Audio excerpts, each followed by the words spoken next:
So welcome everybody to We Think We're Live. We pretty well are live, I think. Yeah. I'm Andrew Jenkins, and this is a short countdown timer to help the various live feeds catch up and settle down. You can enjoy the music by my Uncle Peter. And we can't wait for today's groovy show, folks. And today we'll be hanging out with master storyteller, my mate, Colonel David Bramble. Can't wait for that. We're going to chat about stories from Kyiv this morning, resilience and decision-making in a crisis. How about that? So just waiting for the feed to pop up. So here we go. Here's the feed. Lovely. Just hook onto the feed. Lovely. You can see people are joining already. That's brilliant. So hi, David. Give us a quick wave and a quick hello. Hi everybody, great to be here. Great to see you, Andrew and Bertine. Brilliant, thanks David. And helping us engage, we have the lovely, fantastic, wonderful Bertine Hugo, our fabulous moderator, chipping in. She'll be keeping us on the straight and narrow, keep the interaction flowing. Quick hello Bertine, how you doing? I'm doing well, thanks, under the circumstances of South African load shedding. But fortunately, everything's hanging together this morning, so I'll have it later. I'm waiting my turn. Yeah, they get hours during the daytime of no power in South Africa right now at the moment. So, 60th Leaders Live show, folks, fantastic. We've all been part of this growing community. That feels really exciting. Wow. Oh, and here's our advert from and our jingle from Your DMS. I'll explain what this is in a moment.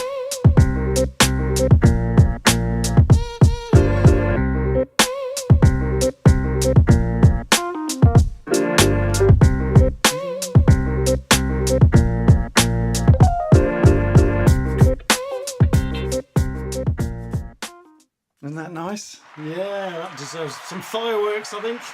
Sponsored by Your DMS. This is the first day that we are truly powered by Your DMS this morning. I hope you enjoyed the short intro and the jingle from Your DMS after the countdown. And we're delighted to announce that Your DMS are the all-new Leaders Live sponsorship partner today. And yeah, we're so excited about that. And you'll notice their branding on all of our scenes in the show too. And more on Your DMS as we go through the show, folks. So morning to Joe Cooper. Morning, folks. Hope you're all well. Yes, we are. Fine and dandy. And good morning, Daniel Knowles. Looking forward to this. Thanks, Daniel. So yeah, let us know you're on live, folks. Give us a good morning. That's great. So oi people, it's Leaders Live showtime, folks, and it's just after 8:45 a.m. here in the UK. And Sawabuna Abantu, that's a beautiful Zulu word for hello people. It means I see you all deeply. And I direct my attention to you totally and completely this morning with love and joy. That's what it means, Sawabuna Ubuntu. So we are live with Leaders Live. Spreading the love, folks. Spreading the love. Yabba dabba do. So morning, Mateus, and morning, VJ. I haven't seen you for a while, VJ. Great to see you too, VJ. Fantastic. So if you're new to Leaders Live and you don't know me, I'm Andrew Jenkins, and we are streaming out on LinkedIn, we're streaming out on YouTube, Facebook groups or two, Twitter and Twitch as well somehow. And if you can't catch us live or on the replay, fear not, my friends, we have you covered this morning because we go out on podcast too. So that comes out about 48 hours later. So if you're new then to this interactive show, please get involved, join in, ask questions, network with the live community, and even a bit of friendly banter goes a long way. And for you regulars, lead the way, show how it's all done. You know how we roll. So we've got a Facebook user this morning. I don't know who that is yet, but top of the morning to you both. And Roger Terry's joining in. Pavlo, good morning. Steve Maguire, hi, relishing this. Great. Fantastic. I think some of these are your mates, David, so we'll come on to that in a minute. Yeah, there's a few familiar names there. A few familiar names. I thought there would be. Yeah, great. So Steve's one of your mates and Pavlo, I think, is one of your mates. So yeah, great. Okay, so put it all together. What do we got? You've got it. Bibbidi bobbidi boo. You'll be singing that song for the rest of the day. So let me just bring David in properly. So let's, as already mentioned today, I'm hanging out with Chartwell, keynote speaker, CEO of Kappa Consulting, AAX Ops Director, ex-British Army Royal Engineers Colonel, and my friend David Bramble. This goes on, David. How about that for an intro? Wow. How you doing, mate? I'm very well indeed, Andrew. Really, and really excited to be here. Brilliant, yes, and we are too. Well, I'll give you a quick wow. So, David, tell us where we're going today, mate. Tell us where we're heading. So we're heading back in time and space. We're going to head to the 24th of February which coincidentally is my wedding anniversary, Oh, to Kyiv. And people will know that the 24th of February is the day that the Russians invaded Ukraine. And I was there, and we're going to be talking about some of the challenges I faced, some of the lessons I've learned, telling some stories. brilliant. Back to Fantastic. Kyiv. Looking forward to that. So this morning's working title is Stories from Kyiv, Resilience and Decision Making in a Crisis. So we got to get two bits of learning today. We learned a little bit more about Kyiv, and we learned a bit more about decision making in a crisis and resilience, etc. And Roger Terry says that's his birthday, the 24th of February. Morning, Roger. Roger's one of my mates. So my birthday, he says. There you go. And good morning, Dula. Great to have you on the show, Dula. Looking forward to this. Yeah, fantastic. And I don't know who this LinkedIn user is. Might be Guy. I'm not sure. Birdie will tell us in a It's moment. Chris Harding. It's Chris Harding. Good morning, Chris Harding, one of my mates, one of Hi, our Chris. mates actually. So yeah, and good morning, Mark Ferguson. Doing my best to participate today, but multitasking a little right now. Them pesky customers, I can, yeah, those them pesky customers. I love that. Okay, so David, you have a question for us for the audience. Have I caught you on the hop, or have you got? Maybe. We like doing that, you see. So what I'd like people to do is have a bit of a think about a crisis they've been in, when you've had to make a decision under time pressure or with not enough information or whatever, and think about that, whether it's business or your personal life. And then think, how would you define a crisis? What is it that makes something a crisis? Okay. So think about that. I'd like people to see what people think. So, how did you find a crisis, and what was the first bit, David? Yeah, so think back to a crisis you've been in, a time Okay, when, there it is. whether personal or business or whatever. How do you define a crisis? Fantastic. Yeah, a crisis? it's there in the chat. So it's in the chat, folks. So you know how it works. Start to interact with us, folks. This just gets the engagement going. There's a bit of a delay in the feed, so we'll come back to that in a moment. Birdie's put the question from David in the chat, so please respond to that. And good morning, Nicholas Beer. Good morning, Sadie Newman. The branding looks good. So excited to be sponsoring the show. Thank you, Sadie. Great to have you on the line. Good morning, Nicholas Beer. So yeah, during the countdown, I briefly introduced Birding, our fantastic moderator, and this is a chance for Birding to say just a little bit more. How you doing, Birding? I'm doing well. Thanks, Andrew, and looking forward to today. I mean, we've all been watching the news and, it's been all over the world, but getting a personal insight into what was actually going on and the challenges that you've faced, David, I'm very intrigued to sit back and listen to you today. I think we all are. Yes, thanks for that, Birdine. Brilliant. And just to let you know, we have our, let's just bring up this scene. We have our Your DMS Get to Know You in 5 in the intermission today, in the interlude slot on Leaderslive again today, folks. It's called Your DMS Get to Know You in 5, where we briefly feature a regular on the show so we can all get to know each other a little bit more each week and put a face to a name.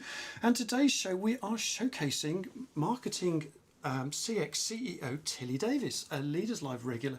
So you can put her face to that name. And Tilly will be joining us during the short halfway intermission, where we also shout out our fabulous sponsor, Your DMS. So just so you know. Right, so back to David again. So, and just before we begin, David, let's just bring up the guest scene. Let's just give you a round of applause. Hey. Hope you love the groovy build up, and I hope you've got a dust brush and pan ready to clear up all that confetti, mate. So yeah, so have we got any stuff in the chat, Birdine? Let me just bring Birdine back in. So what's in the chat, Birdine? Bring us up to date. Yes, so Mark Ferguson said, crisis, exciting or dangerous, outside your comfort zone, not sure how to handle it, so going into a fight or flight mode. Yeah, particularly if you're multitasking with those pesky customers, Mark, as you said this morning. Brilliant. Okay, carry on, Birdie. All right. Then we've got Chris. Chris said circumstances beyond my control that have potentially disastrous risks or implications. Yeah, nice one. Thanks, Chris. Okay, then Daniel Knowles. Morning, Daniel. Time pressure, ambiguous information, jeopardy. That's a crisis. That's a crisis. Yeah. One of your mates, I think, Daniel, is he? Yeah, for sure. That's Danny and I it. go Yeah. way, way. Yeah, we've got this lovely lady coming on as well. The lovely Emma Bramble. Yes, Emma. She was on Emma the said show. when something happens, you are either not prepared for or didn't expect, and or which challenges you to change the way you are doing things. Yeah, Emma talked lovely about her signs. Was it only last week? Gosh, it seems like ages ago. Yeah, and we were talking. Yes, it was. And she was talking about trolls, and that must have put you in a bit of a crisis mode as well. Had to get rid of a troll, so but she dealt with it beautifully. So yeah, morning, morning, Emma. Fantastic to see you. Yeah. Then Dola said, crisis for me is when something unexpected happens but requires a response, both measured and immediate. Oh, very nice. Morning, Doula. Great to see you. One of my mates. Brilliant. And then one of David's mates, Steve Maguire. Yes, Steve Maguire said a crisis is a severe event that has the potential to cause a catastrophic impact to the resilience of an organization and to the confidence of customers and stakeholders. Nice. Oh, wow, that's a beautiful definition. Quick, write that down. That's a great definition. Thanks, Steve. Brilliant. Then we've got Matthias. I will use an example from my time in the military. We had an incident on our air base in the north of Norway. We were short in staff during a festival and many guests were entering the air base. All had to be security cleared. There was loads of pressure in short time for a few soldiers, and so a crisis with all the insecurity. Oh, yeah. Yeah. Yeah. What say you, David, to the comments we've had so far? Well, I mean, I think they're really great, and I'm loving this idea of catastrophic impacts, jeopardy, and so on. That is definitely a characteristic of a crisis for me. Yeah. Not enough information, not enough time. But for me, fundamentally, another dimension is that it's something you can't cope with your normal resources or processes or system. And Matthias's example there, they hadn't got enough people to do it the way they would normally do it. And so you've got to change. And whether that change is temporary or permanent or whatever, that's a real important part of it for me. Yeah. And I was with a small team in Kyiv on the 24th of February, and we were there to support our clients, various clients, in getting their people to safety in the event of a war. I've got to be honest, none of us really thought that Putin would do it. So, slight sick feeling in the pit of the stomach at 5 a.m. Yeah. When we started to hear the rockets land. That must be frightening. And part of our, our plan and our advice had to our clients was that when the rockets start falling is the last time to move. I mean, you should have moved before then. And once they start falling, you have to stay put and stay safe until it becomes clear what's happening, and then move.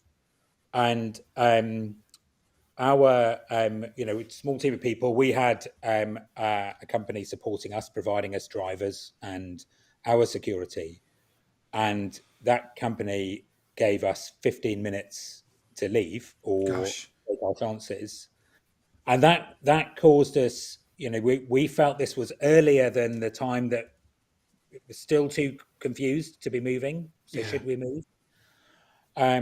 And in the end, we decided we should, partly because we weren't able to effectively support our clients.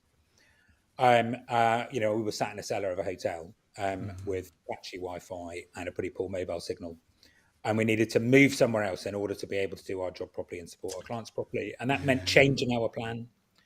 And this is, that is what tells me that moment was a crisis. We had to face something. We had to make a decision. We didn't have enough information. We didn't have enough time.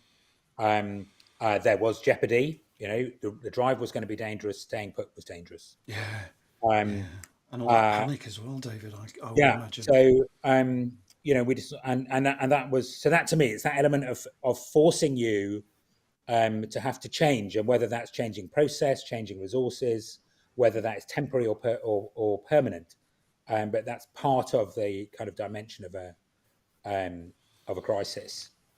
Something that comes from like a curveball, come from left field, and you've just got to make up your mind there and then. And I imagine that the confusion, should we move, shouldn't we move, the decision making you had to make, plus all the people that are around you, sitting in a cellar. And it must have been quite a lot of panic at that point, hearing rockets for the first time, exploding outside.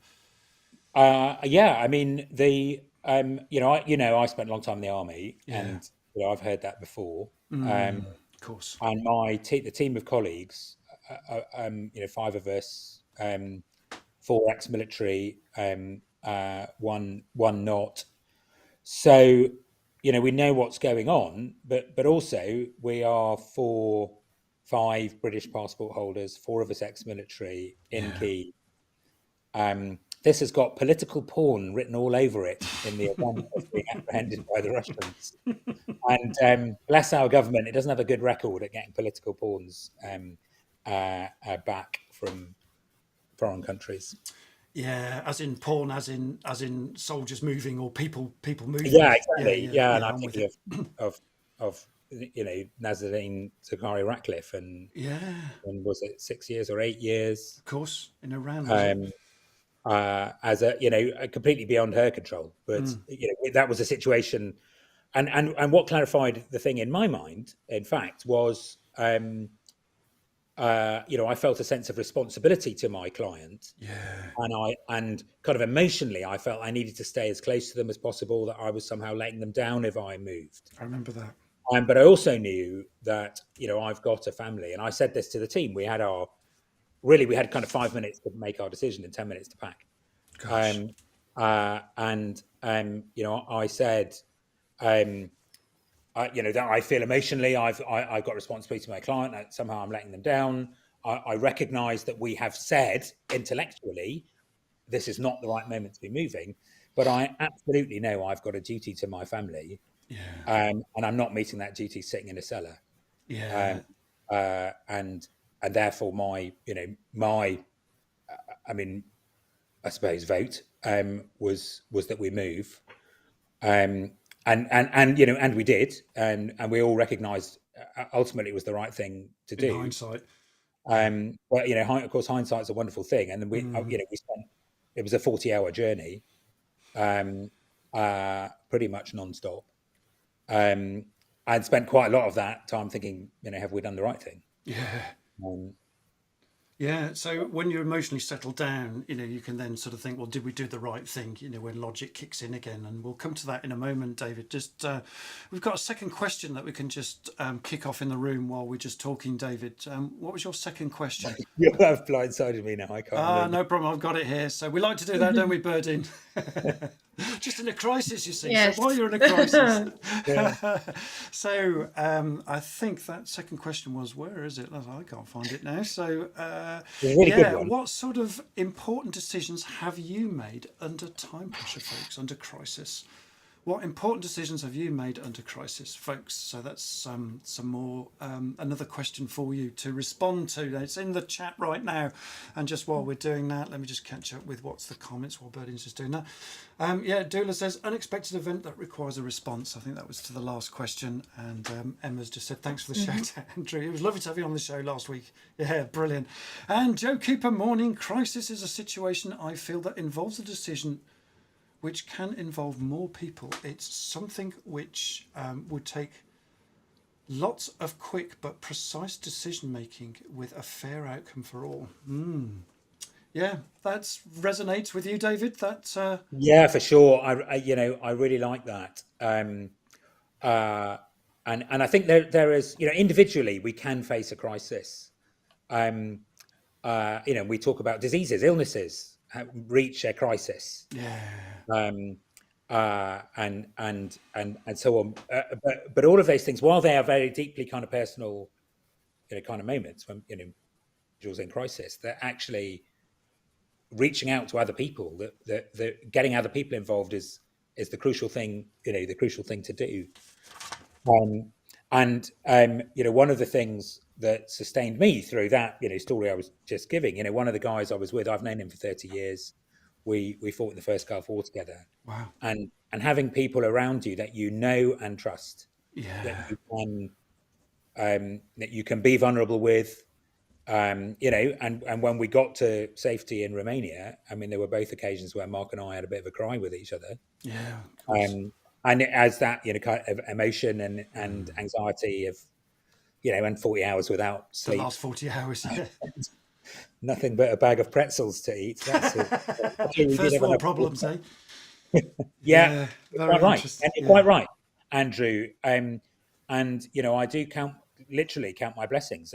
There are many people who I was working with in Kyiv who are still there, and going through this awful situation and showing extraordinary resilience. The hotel we stayed in was owned by the two Klitschko brothers. Okay. Vasily and Vladimir, and we met both. And I forget which of them is the mayor. I apologise, but they're both still there. Yeah, wow. And he's showing extraordinary leadership as he leads a beautiful and historic city through awful crisis. Yeah, indeed, and it must be terrible to have to do that. But I suppose people rise up during those times, don't they? And they respond to a situation with humanity, I guess, because there's nothing left at the end of the day. Your resources have all gone. The thing you've got is what's really deep inside you, David, I'm guessing. Yeah, and that to me that part of what's going on is a kind of battle between two stories. And there's Putin's story of a glorious Russian empire, of a Ukraine led by Nazis, of Western plots, and so on. And that story has failed, and is that there is nobody outside Russia who believes that story. And the Ukrainian story of, cometh the hour, cometh the man, and I don't know how effective an administrator Volodymyr Zelensky is, and whether he is able. Ukraine's got huge problems with corruption, and whether he's able to deal with those challenges. But the man to lead his nation through a war, he has absolutely, hasn't he? It's extraordinary, and I think a couple of elements of the story around that, when President Biden offered to send people to get President Zelensky out of Kyiv, and he said, "I don't need a ride. I need anti-corruption." Yeah, I need armaments. Yes, please. And that's that story, and the story of that group of soldiers on Snake Island, who, when their surrender was demanded by a Russian ship, said, "Russian warship, go F yourself." Yourself. Yeah. And hey, isn't there a neon light about that? In 100 years in Ukraine. Yeah. And rightly so. They've and they'll still say this is their finest hour. And we talked about that with Emma last week, because she made a sign for you, right? Which is go and bleep yourself, right? Which is the call to the Russian warship. Beautiful. Yeah. I love that. If I can find that quickly, I'll replay it for Emma. So quick break for you, David. What's going on in the chat, Bert? And catch us up. Okay, so we've got Robin Davis saying the right ones. Okay, the right ones. Wink, wink. Yeah. The right ones make the right decisions. Yeah. So how do you know you made the right ones, though? Hey, Robin. Okay. Wink, wink. Then Chris said, right. as the COO of a global business at 911 with our 24/7 back office at the World Trade Center in NY, we had to work out how to care for the people at the same time as not defaulting on our financial obligations. Yeah, toughie. Yeah, and there's lots of operation directors in the room today, so I can probably resonate with that story as well. I know Chris talks about that regularly. So thank you, Chris. Then Matthias said, had to make a decision during a group project where we had deadlines that we had to reach in short time. Yeah. Everyone was stressed. I quickly understood that there was no way we would achieve all the goals. So I decided to focus on what I considered most important first and then do the less important ones afterwards. Yeah, David's nodding away on that one. Prioritizing. Yeah, nice one. Yeah. Just get David to write that down. Okie dokie. Then we've got Nicholas Beer. Yes, definitely ask for help and clearly state your honest current understanding. Yeah, absolutely. Spot on. Yeah, I like that. Okay, and then I don't think I'm going to pronounce this correctly, but what the heck. Pavlo said Vitale and Vladimir, not Vesely. You're quite Is that right, correct? Pablo. No? My apologies. Yeah. Have you got something to say? No, is that what it means? Yeah, I got the mayor of Kyiv's first name wrong. Okay, got it. Okay. Yeah. Got it. Yeah, you're quite right. My apologies. All right. No problem. I've just got Then Steve. I've just got Tilly joining us, but I'll Tilly, I'll just leave you in the green room when you hook up. So just let me bring her in. Okay. So yeah, just Tilly's in the green room, just to let you know. Right, carry on. Sorry. No worries. Steve McGuire said, I think having a robust decision-making model is key to delivering in a crisis. Number one, what info has been received? Yeah. Number two, analyze the information. Perfect. 3, what are the tactical options? 4, what is the worst case scenario? And 5, to act. I really like that. That's brilliant. Yeah, there's a structure. What say you, David, to that structure? Well, I think that's really fascinating, and I know we'll come to the survey at some point, Andrew. That survey. Let me get that up. Why don't we prepare the survey and then we'll come back to Steve's point there. Yeah. There's the survey. So we did this poll the other day to build up to this event. As business leaders, how ready is your business to respond to a crisis? Now, 71% said we have contingency plans, which isn't surprising considering a lot of people on this call today are operations directors, right? That's the kind of expected response. So but it's interesting, we've got 7% do the minimum, will respond when it comes, and crisis, what crisis? 14%. Yeah. And that, I'm not, I know we have a lot of small businesses here as well. Of course, and, you've got limited resources, and so you spend your time devoted and focused on what I need to do today. Life in general is a crisis, isn't it? And so thinking about the war or the pandemic or inflation, or you lose your FDA license or whatever.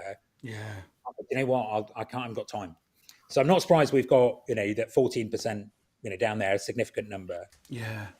What I think is interesting is 71% having contingency plans, and a crisis will hit them one day, and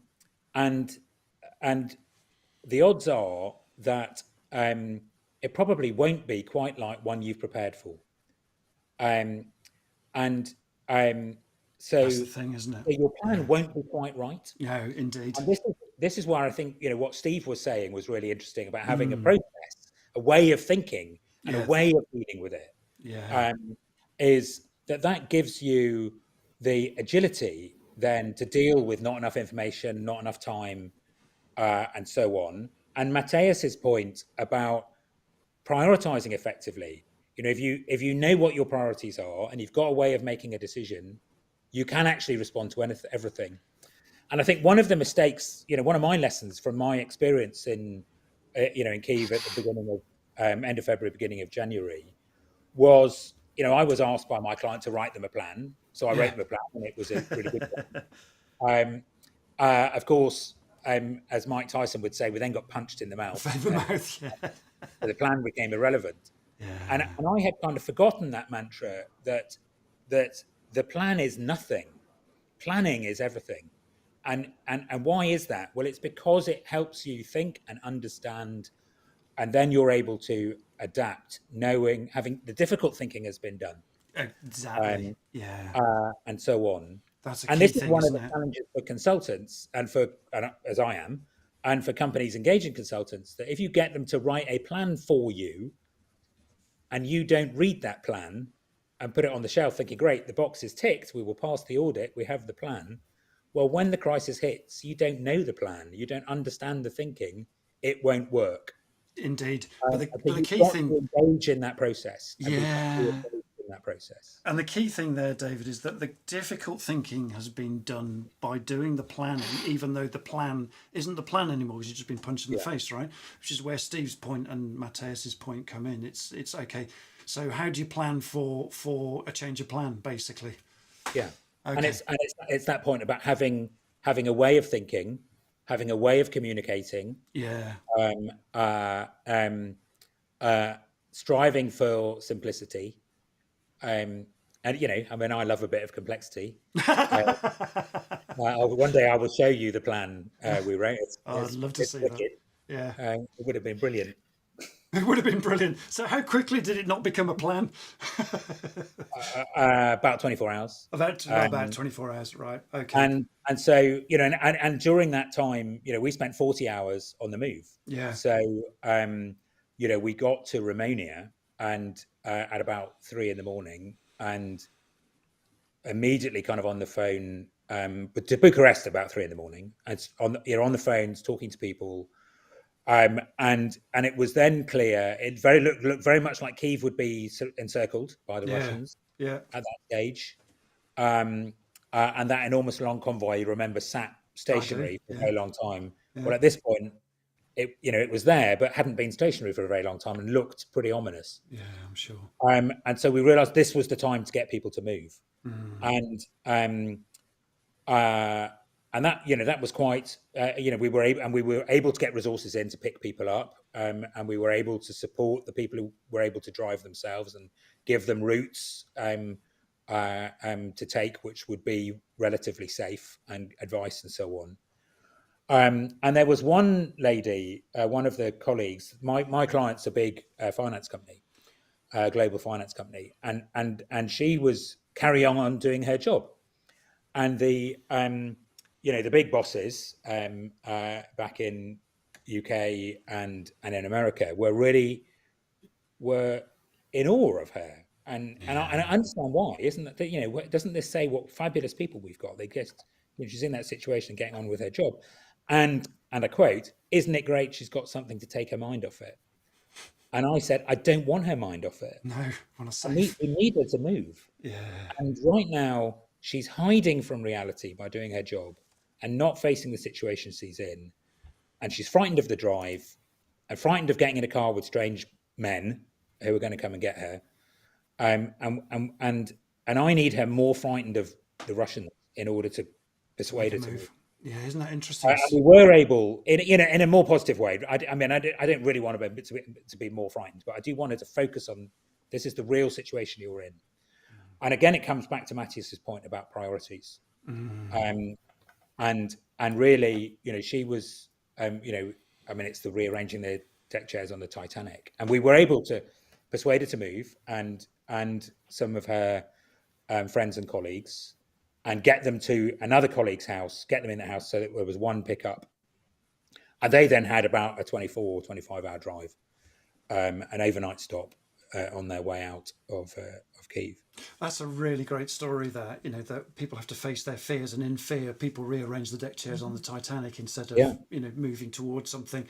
And so part of your job is to persuade people out of their sort of fear thinking, as it were, which stymies people. I'm picking up, David. And I recognise that in me. I mean, if there's something I don't want to do, if there's a difficult conversation to be had, you'd always tell I'm getting for a difficult conversation because I'll mow the lawn. I'm just avoiding. Do the washing up. Yeah, indeed. Love that. Oh gosh, that brings back memories so much. Berdine, what's going on in the chat? Let's give David a chat, and then we'll go to the intermission period. What's going on in the chat? Catch us up, Berdine. Okay. Matthias said, Nicholas Beer, well said, we should all ask for help when we need. So many consider this as a sign of weakness, when in fact it's the exact opposite, a strength. Totally. And that whole thing about people that you know and trust, David, right? And helping each other in those times when you're really vulnerable, and being there for people. And that story about the lady, David. Brilliant. Yeah. Carry on, Berdine. Then Emma said 4 of the team at Crisis 24 bought that sign. There you go. Bit of advertisement for Emma. Well done, Emma. Nice one. Love that. Fantastic. If you didn't know, Emma was on the show last week. Just for those, Yeah. Then Nicholas said, "Yes, Matthias, don't pretend you can do it all." yeah. Serious point. Absolutely, you can't. Yeah. Absolutely, and there's another point, isn't it? Definitely. Yeah, rely on others as well. Yeah. Then Joe said, "A business crisis was not to let a customer down. Human error on my part meant that they could have missed print production and delivery. Due to an amazing team we pulled together and the job was delivered on time, I had lots of cakes to buy as a big thank you." Lots of pretzels to buy, David, as a big thank you. And that, I think that's, I mean, you've got to thank people. Yeah. And that's in that little story there. There's asking for help. There's recognizing you're in a crisis. Beautiful. There's asking for help. There's getting other people to help. There's thanking them for doing it. Yeah, Joe has hit all the right buttons there. There's focusing on what's the priority. Well, deliver for our customers. That's our priority. And you know what? If you put Joe's stuff together with Steve's stuff, you've got a really great process then, haven't you? So Joe's focusing on the people stuff, and absolutely right. Steve's got a process. Put those together, and you might have some magic there. Really interesting. Yeah, nice one. Birding. Okay, Mark said, "In business, there's always challenges or crises to deal with. If you feel like you're in control, you're not going fast enough. No substitute for teamwork. EQ versus IQ. Old-fashioned talking helps big time." Oh, I love that. Love that. Yeah, brilliant. There's an army expression that if the attack is going well, it's an ambush. And there's that a bit of that in the, if you feel in control, you're not trying hard enough. It's like skiing. If you feel that this is, I could stop in 6 inches, well, then you are not trying hard enough. Not trying hard enough. Yeah, love that. Brilliant. Thanks, David. Birding, carry on. Okay, then Nicholas said, "Joe Cooper, it's a great feeling when you asked for help and you received it." Yeah, and it's cost you a few cakes. How good is that? But you got friends for life. Brilliant. Everybody loves cakes, right? Even in a crisis. Brilliant. Yes. Chris said, "Agreed. Good planning is about the process of recognizing and paying attention to all the relevant factors in play." Yeah, indeed. And being able to hold them in tension as well. And actually, Chris is really good at that. Brilliant. Thanks, Chris. Yeah. Joe said, "Nicholas Beer, my heart was in my mouth when I realized I'd completely missed to book in the job. Lots of chats, rejiggling, and saved. Ending up with an amazing, elated feeling and lots of gratitude to the team." Yeah, it just goes to show, doesn't it? When the plan goes to pop, then it really happens, doesn't it? And stuff happens with human beings. Brilliant. Yes. Nicholas said, "Yes, David, and ensuring the team have the deep knowledge of the systems and processes so that they can quickly identify options in a crisis." Yeah, back to that. The difficult thinking's been done, Nicholas, and then so you can access that. And I guess when you were on the move, David, you were already thinking about what's plan B, plan C, plan D, I'm guessing. Yeah. And we found, so my client, they've got a well-established process for approving spending. Yeah. They were having to commit quite significant sums of money to get people to drive to Kyiv on the 28th of February, 1st of March, and so on. Yeah. And that process was too slow, and we missed an opportunity to move someone, because by the time the information, we were able to move the information to the person with authority to say, yes, commit that funding. That process was too slow, didn't work.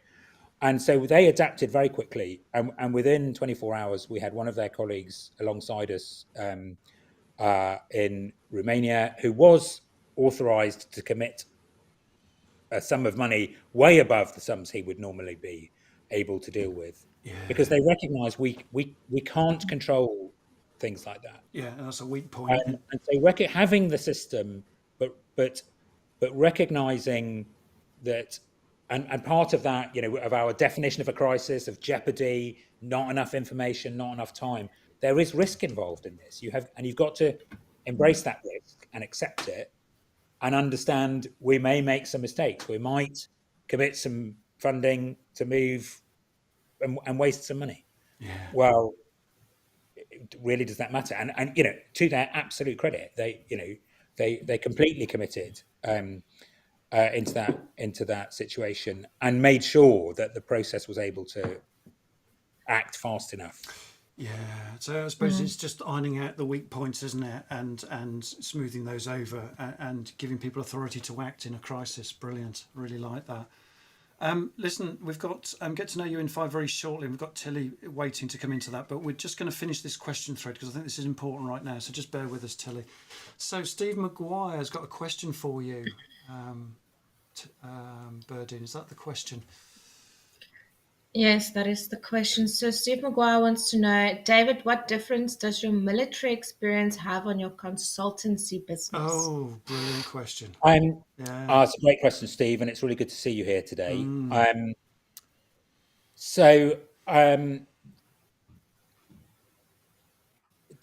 Dealing with militaries are built to deal with crises. So they teach a way of thinking, they teach a way of making a decision, so that they can respond really quickly. They also tend to diverse thinking is rare in a military. And if you look at my generation of army officers, you'll see a lot of white men. Yeah, you'll see a lot of white middle class men who have been selected based on the same criteria and trained in the same way. And what this does is it enables an organisation to make decisions really, really quickly. Yeah. And that is a virtue in a crisis. But it doesn't necessarily mean you make the best decision. And so, we know that boards and companies seek greater diversity, and the real benefit of this is to get diverse thinking, because it enables you to make better decisions. But it does make it hard to make those decisions quickly. Good point. And so there's a kind of dimension where what sets you up for creating a real kind of masterpiece of a business, and the diversity of thinking and so on that is necessary around that doesn't necessarily set you up brilliantly to handle a crisis. And so again, it comes back to that sort of agility and people being able to park their ego. And the chief technical officer might say, well, do you know what, I might be, in terms of status and organization, the person to lead this crisis, but in the way I think I'm not. So Indeed. I'm going to step aside and not view that as a failure. And that's difficult for organizations. So I suppose, Steve, back to your question, I learned lots of systems and processes which are really good and useful and that I'm able to bring to my consultancy practice. The tension is, and what I really, thrive on and enjoy is that tension that commercial businesses, that think differently from armies, and understanding that and being able to bring a different perspective is really, really the point. And also from that little, the story we're talking about today, my military experience, I know I'm pretty resilient. Yeah. And I also know that my family are resilient. And so that, my biggest kind of anxieties in that 40-hour journey and the hours before it were not so much about me, but, what am I put my family through? Yeah. It's good to have that cross check, isn't it? I love that tension between diverse thinking and best thinking and quick thinking, and those are some of the kind of problems you've got to wrestle with. David, we've got Chris Adams wanting to ask a question. Chris, I'm just going to put you on hold for a minute, and we're just going to pop to an intermission stage now where we just introduce somebody into the room called Tilly Davis. This is our sort of get to know you in 5 slots. So we'll come back to you, Chris, in a moment. So let me just, yeah, we're going to enter into the get to know you in 5 slots. So quick intermission, folks. So just put you on hold for a minute, David, and we'll come back to the whole thing we're talking about very shortly. So here's the quick introduction. So not that one, actually. Where is my get to know? Here we go.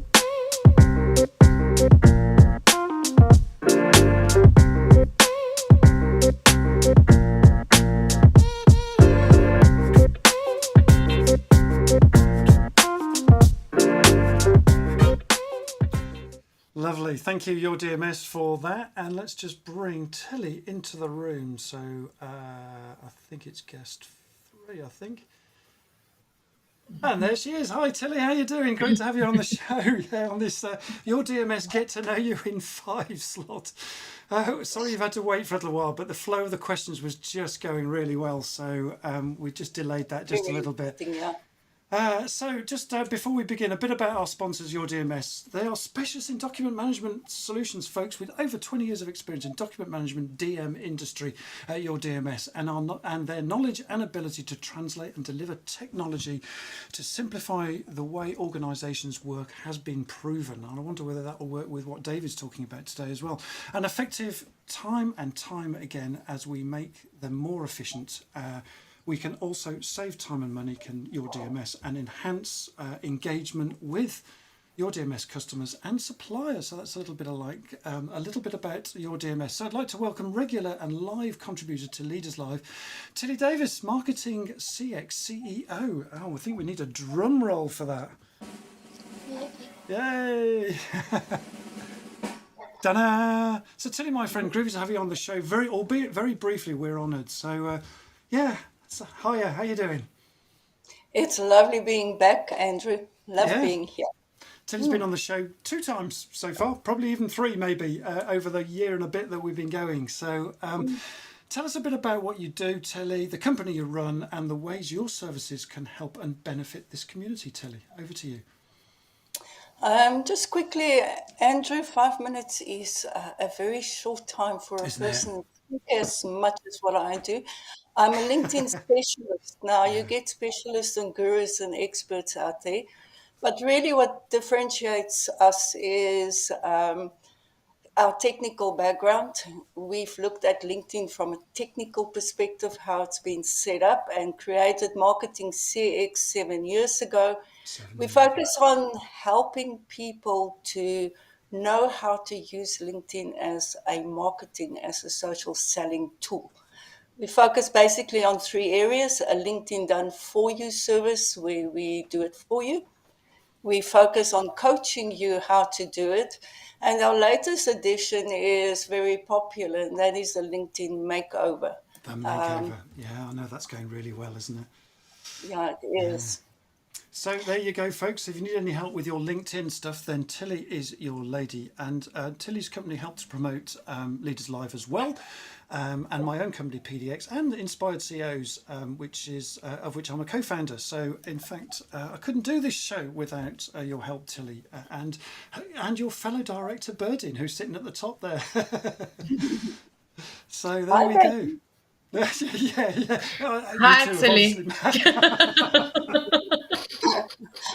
Brilliant. Oh, I love that. Okay, so this is a get to know you, Tilly, in 5. So 5 quick fire questions for you, Tilly.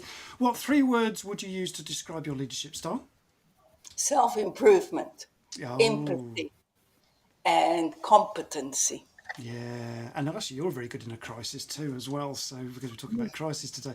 And what superpower helps you to do what you do so well, Tilly? Well, that was a difficult one, or there is a difficult one, Andrew. I think I've got 2 superpowers. Oh, 2. Yeah, no, I must have 2. I'm a woman. First of all is I'm analytical and technical. Yeah. So, I can understand how things are being set up, and couple that with my saying, my team, Berdin, is very used to this. This too shall pass. Stay positive no matter what the crisis. I heard David talk about crisis. Yeah. No matter what the crisis is, it shall pass. It shall pass. I love that. Even this shall pass. Yes, Even indeed. this shall ethos. Very nice. I like that. Okay, so what's on your bucket list? I want to see Arsenal play live. Please. We must be able to fix that for you. Arsenal. There you go. We must be able to do that for you out of this pandemic now. Okay, so see Arsenal play live. There we go. There's quite a few football fans here, actually. I know Mateus is a big football fan, and Jonas, if he's listening too. Okay, and favourite band, Tilly? Andrew, you should not ask me. I'm going to give away my age. The Eagles, of course. Oh, we've all gone all on that one. Oh, yeah, and okay. So, finally, 3 top business or leadership tips that you can pass on to our community that have helped you in your career, Tilly. I think the first one to me was lead by example. Lead by example. Love that. The second one is only focus on 3 things. Don't create an overwhelm for yourself, even if it takes 30 things to get those 3 things done. But always only focus on 3 things. Otherwise, you create such an overwhelm for yourself and you achieve nothing. Yeah. And you just run around.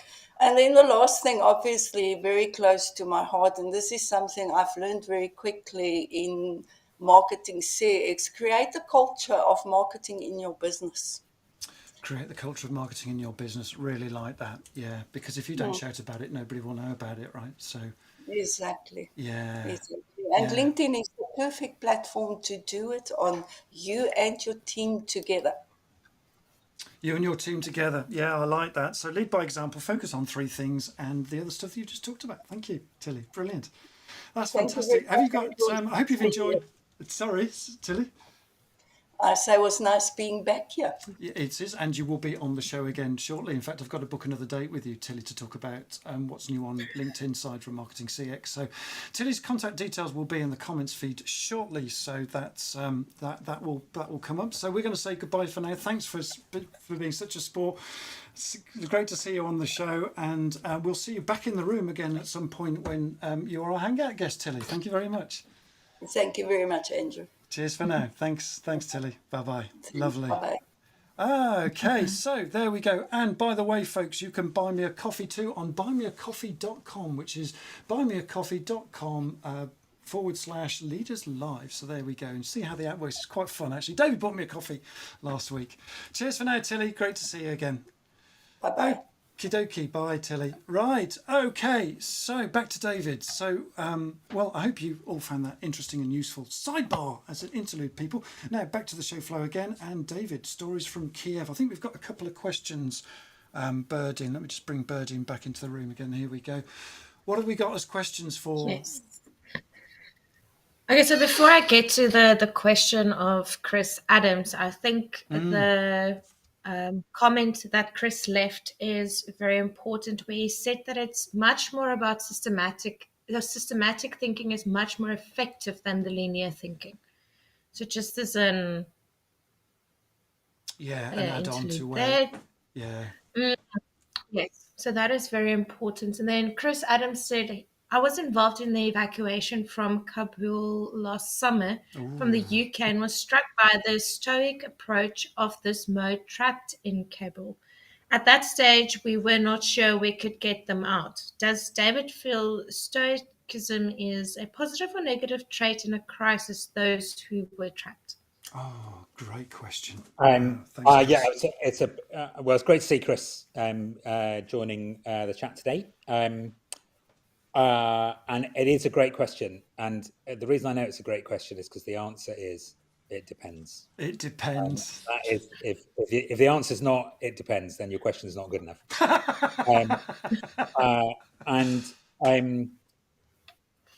There's got to be a degree of I would rather talk about resilience. Resilience. I learned a lot about resilience in the military, and I kind of define it as the ability to endure quite a lot of but there's a risk with it. So, but being able to soak it up, weather the storm, take the punches, whatever. that's important, and in a crisis, and whatever form that crisis takes. But there is a risk that you end up, because you can endure, you choose to endure, whereas actually I could do something different. I could change this situation. And I've been, my kind of, Andrew, we've spoken about, the journey I've been on personally and with my family and so on over the last few years. And I was tolerating a situation which I could change and say, you know what, we changed it, and life is very, very much better. That people should be stoic enough and no more. Stoic enough and no, I love that. And resilience. I mean, the point is when does resilience or stoicism, when does it become stubbornness or denial? Ego. Yeah. And that's the problem.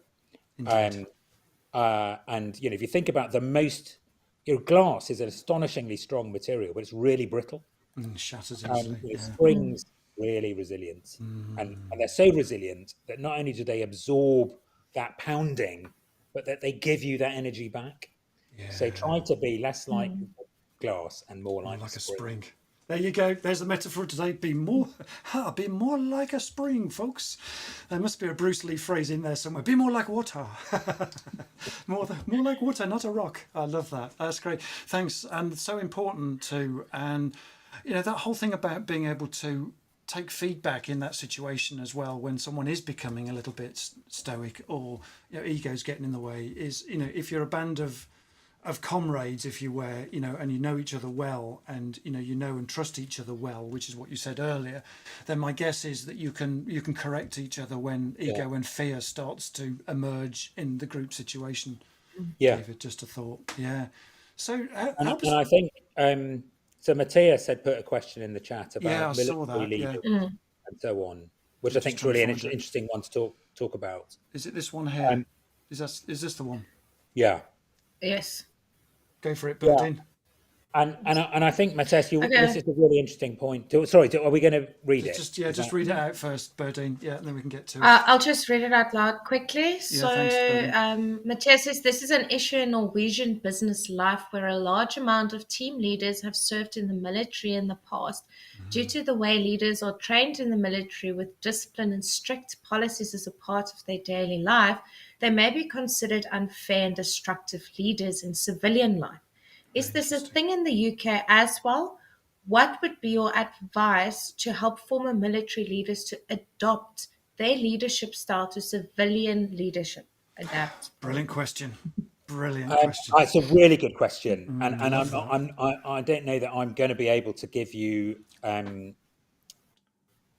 much of an answer. I'll talk through my experience. So when I left the army, I worked as an operations director in the AA.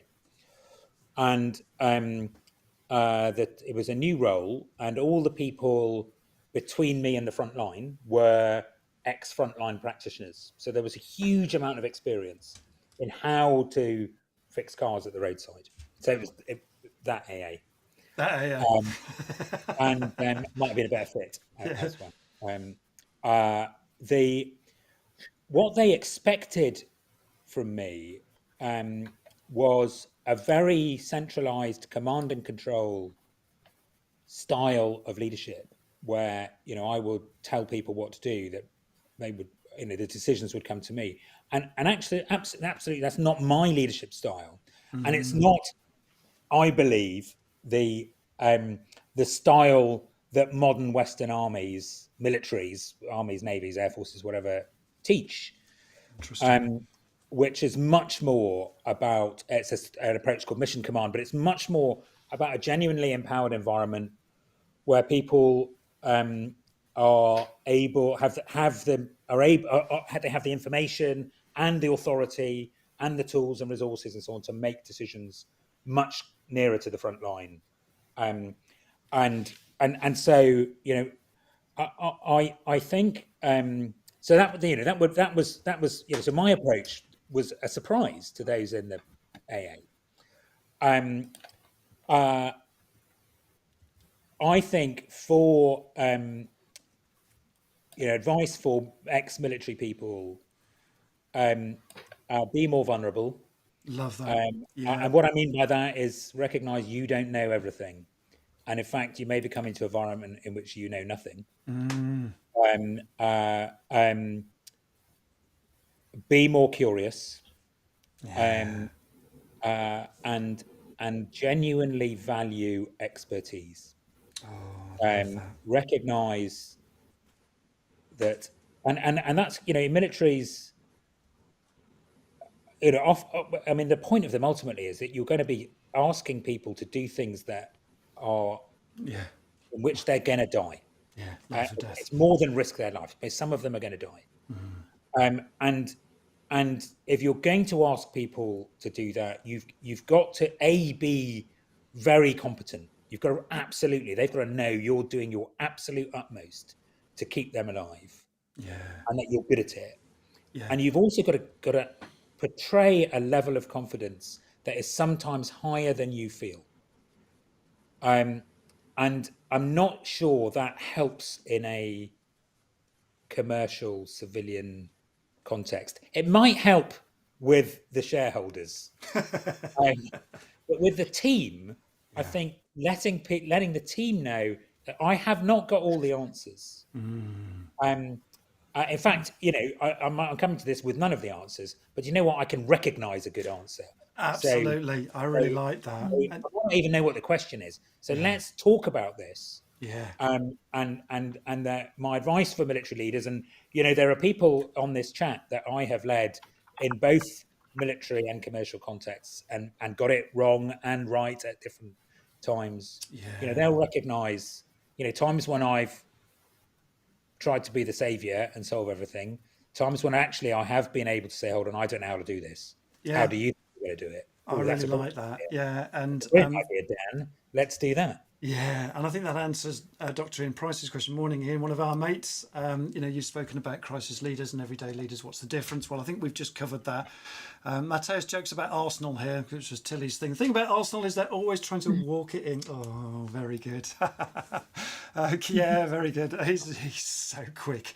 Right, and then just to follow up here, Ian says, puts our leadership in perspective, leading others to what may be their end. Absolutely. And personal discipline is essential, different to command and control discipline. Brilliant. Okay, and I think there was something from Mateus here. Great answer, David. Thank you for so much for answering my question. Very insightful. I love that. Vulnerability plus embracing the unknown plus being curious plus value expertise, I think was a summary to where David just summarising what you've just said there, David. So coming to an end now, 3 tips, or were they the tips? Tips have you got for us? 3 tips. And we've kind of touched on them. So remember that the plan is nothing. The plan is nothing. Love that. And so you can't outsource that. No. You can outsource help and advice and guidance and structure and so on, but you can't outsource the whole of it. I loved, and this is one which I didn't have written down, so I've had to cross one of mine off. This is Tilly's. It shall come. It will get better. Love that. And then my final one, again, it kind of chimes a bit with something Tilly was saying, is remember how to eat an elephant. One bite at a time. One bite at a time. But there's another dimension to that for me. So one bite at a time. It's not, you don't have to do it all at once. The real way if you need to eat an elephant, get your friends around. And the more people you have eating the elephant, the quicker you're going to eat the elephant. Isn't that brilliant? I love that. It's a team game. Very good, very good. Which then brings me to very neatly to David's call to action here. So look, David, do you want to do this? Yeah, I'd love to.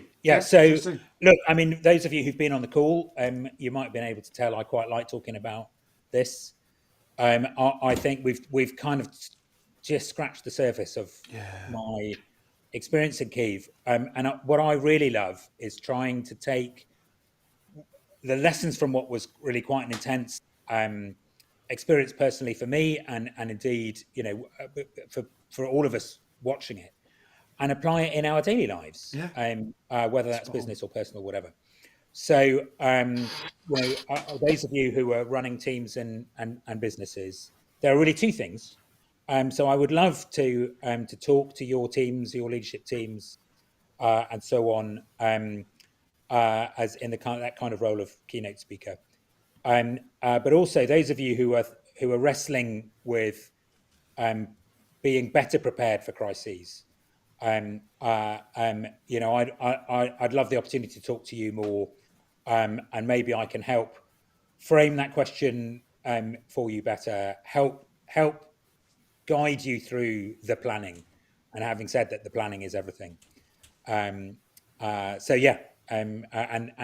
Andrew's put, for the speaking, you can get hold of me through Chartwell Speakers. LinkedIn stuff is on the chat as well. It is, it is in the chat. So you can get hold of David there. So there's some nice comments coming in. Some love in the room for you, David. So people have said how much they've enjoyed the show. Mark Thurston says, great session today. Many thanks for great participation by all. And just when it's getting even more interesting, I need to drop out now. Deal with another pesky customer in another crisis. So there we go. So Leaderslive is all about I to the power of we, as Ian has said. So thank you very much. And if you just very briefly for me, for my CTA, look, I'm a published author of 2 books, Developing High Performing Teams and You Are More Than You Think. So you can get to know me a little bit more from that. And also in terms of contacting me, I help you fix your teams. I'm an executive coach. I mainly deal with high performing teamwork and programs related to teamwork, etc., and NLP diploma business programs as well. So there's a whole diverse thing for me there. And finally, the goosh for next week, folks. Let me just bring in where's Bird in. The goosh for next week is that we have. We'll be hanging out with CEO of the Book Gym, Denise Roberts. David knows Denise, and a number of people listening know Denise. So we chat about 4 hot ingredients for your spicy leadership book. How about that? So I think that deserves a... So in short, being an author is a big achievement for any leader or expert. And David, there's a book in you there somewhere as well. And perhaps you might struggle to write, why is that? And what's the best way to even start? I don't know. And how do we avoid all that procrastinating? Again, I don't know, but I can bet that Denise does. So Norm's going to be immaculate before I start writing my book. Start with imperfection, David. You've got to rip it up first of all before you get the perfect book that comes out. So it's all about the plan goes to pot when you're writing a book, but the great work comes out of you then. Even more better work comes out then. So that's what's happening next week, folks. So I hope you've enjoyed the show. I hope you enjoyed David being with us. Thank you so much again for sharing with us these fantastic stories of being in a crisis, and for all the engagement from you folks. So you can, so that's next week. You know what's happening next week. We can't wait for that. There's a whole lot more coming up. So that's a wrap, folks. So thank you very much for hanging out with us today. I'll just turn down the volume a little bit. Thanks so much for being part of this show and creating such a great community. We can't do this without you folks. It's been brilliant to have you along. So the podcast will be out shortly. In the meantime, it's a wrap from us, and we'll say goodbye to you now. We'll wave goodbye to you. Have a great rest of the week. Cheers for now, everybody. Thanks to Berdine. Thanks for David for being such a sport on the show, and I wish you a great week ahead. Cheers for now, folks. See you again next week. Ta-ra a bit. Bye-bye. Bye-bye.